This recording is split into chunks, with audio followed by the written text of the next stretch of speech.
Trostenburg, who is here with us this morning. This morning we'll have a statement by the Minister of Finance, the Honourable Dr. Nigel Clark, or Dr. the Honourable Nigel Clark, beg your pardon, after which Mr. Van Trostenburg will give a statement, and of course we'll hear from our Prime Minister.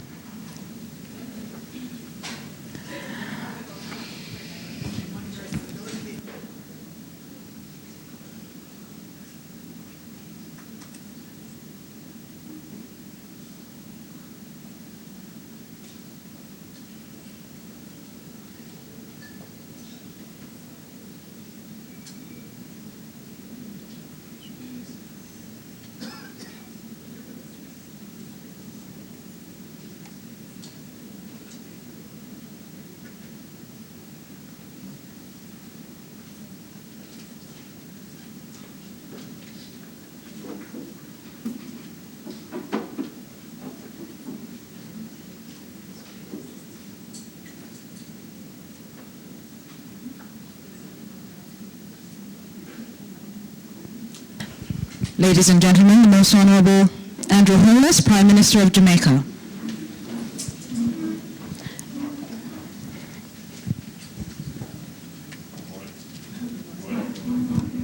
You may be seated. And this morning we'll start off with a statement by the Minister of Finance, Dr. the Honourable Nigel Clark. Dr. Clark.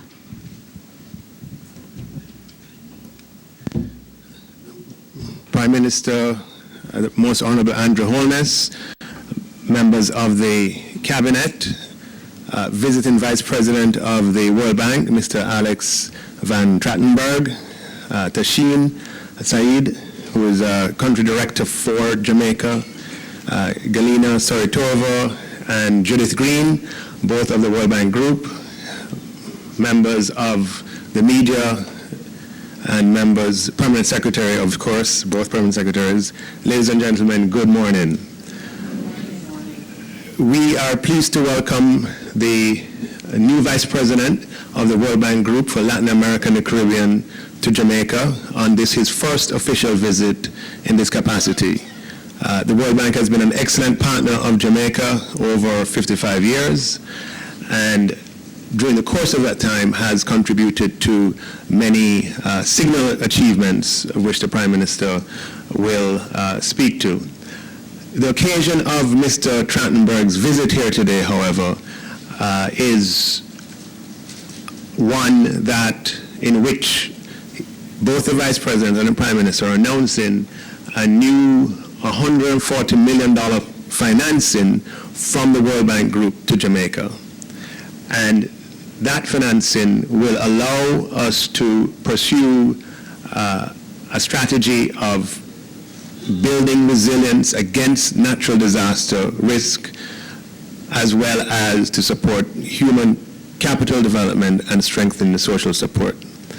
Jamaica has done too much, has come too far to leave ourselves vulnerable to the risk of natural disaster.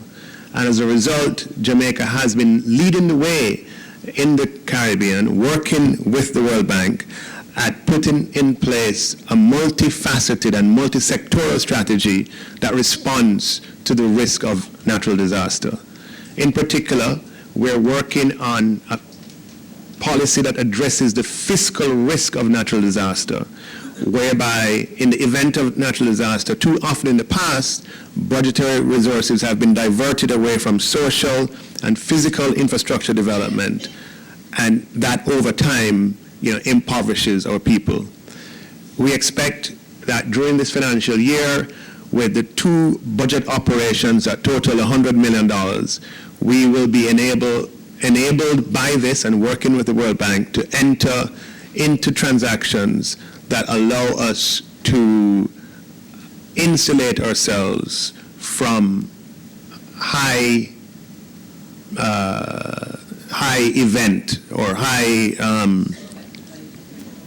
impact is the word I'm looking for, high impact natural disaster events. You will recall that recently the government transferred $2 billion to the contingencies fund for the first time as a buffer. By this operation, we'll be putting ourselves in a far more robust position in the event of that risk. And again, Jamaica is leading the way in this regard.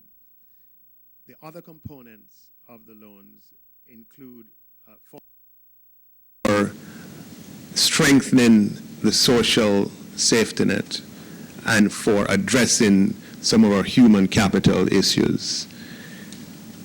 The government has a broad social safety net strategy, but as we know, simply allocating more money does not necessarily solve the problem if we don't have proper targeting and we don't have the other strategies that can complement. So to put ourselves in a position where we can allocate more to the social safety net, we have to engage in a comprehensive public expenditure review of exactly how things are being done now, what the gaps are, and what are the best strategies available to address those gaps. And we'll be doing this in partnership with the World Bank, and for that we are truly grateful.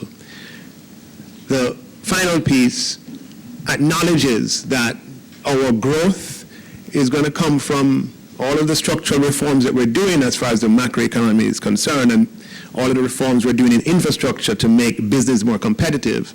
But at the end of the day, we have to have human capital that is trained and that's competitive for us to be able to have sustainable growth. And the final component of this new package